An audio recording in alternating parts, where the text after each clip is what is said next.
Hi, Paddy Bergin here on Mutual Mindfulness. Can you see the reflection behind me? So you can see me, you can see my reflection. Yeah? Good. Now I'm just sitting here and I've been watching this bunch of kids. I don't know whether you could see them. I'll give you a quick burst. They're out there on the lawn. They're toddlers really. And it's just watching them playing football. And one little toddler is the goalkeeper. He's quite a good footballer. Well, for that age, and they're probably about 4 or 5. And he's playing in goal, and another one's taking penalties, and so it was going quite well. And then someone went and got the ball back, gave it to the outfield player, who then shot. And I was watching the kid in the goal, and I knew he wasn't ready. He just wasn't ready. And suddenly the ball flashed past him. Actually, I think it went between his legs. So he was rather surprised by that. He was really taken aback. But it reminded me about how important it is to be ready. And that's all about awareness. In NLP, there's a lot of training around awareness and calibrating people's mental states by monitoring, observing, seeing the minute changes in their muscle tone, skin tone, also listening closely to voice tone, speed of voice. All of those things you can put under the heading of awareness. In Aikido, most Aikido training is done on a mat, or mats. And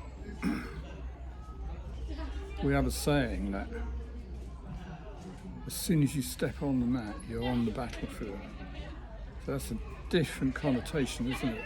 You have a different response to that. If you're on the battlefield, you're fighting for your life.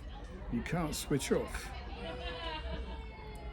Whereas the kid out there playing football, just for a moment, it was only a couple of moments, and he was done.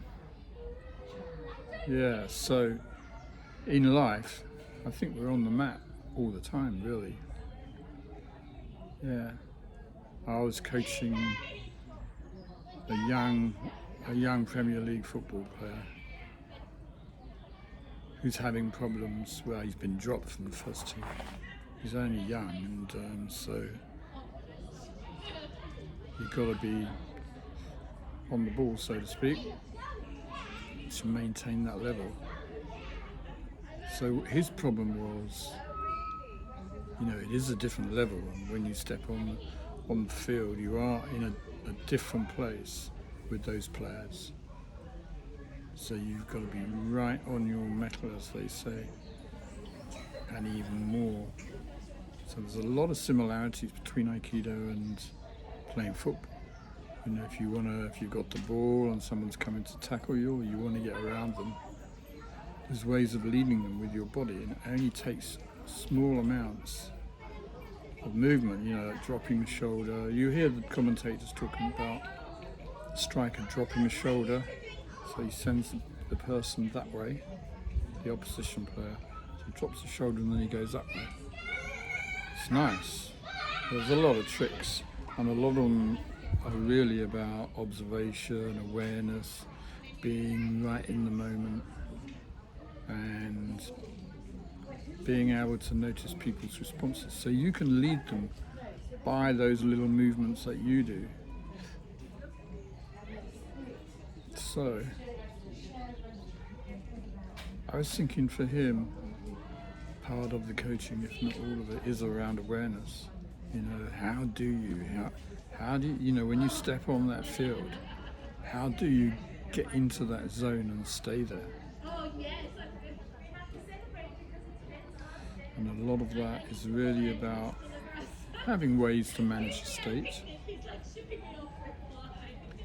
Simple ways like anchoring, other people's tone of voice. So you might allocate a player to shout out. So sort of specific words which have been set up as anchors. But it's good to have tools to be able to get into those states, be on the mat, be in the moment, be aware always.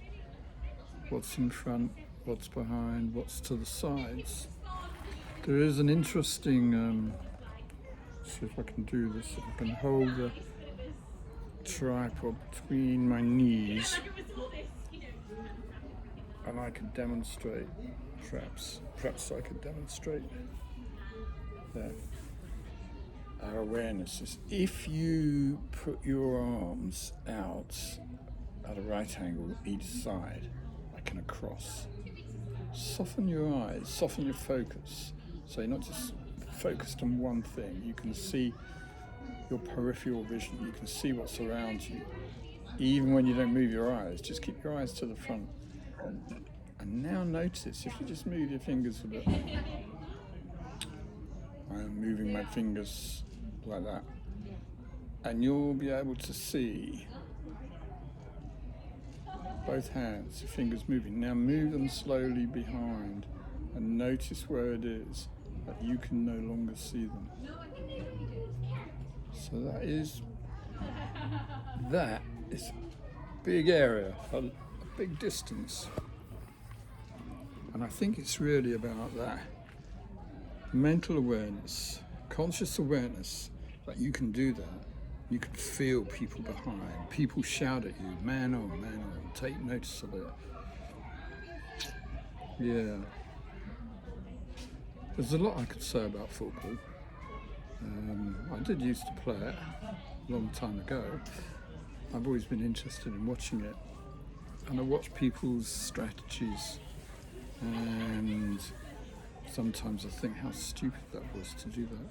Particularly when you get towards the end of the game, people are tired, players are tired, and they may have run, they put a lot of effort and energy into running with the ball, beating players, and they get it to the position of where the strikers operate. And instead of passing it or having already passed it, they fiddle around with it, and they don't have the skill, and they don't have the energy in that moment to beat the defender. I see that a lot. So that's really about them, when they're running with that ball. I think what happens is they go into foveal vision, that is focusing on one thing, tunnel vision. So they're not aware about other players, or not so aware about the other players running into spaces so that he could pass to them. So this all comes under the umbrella of awareness. Of course, we've got self-awareness as well. That's another story. So be in the moment. In sports people call it, say, in the zone. Be present.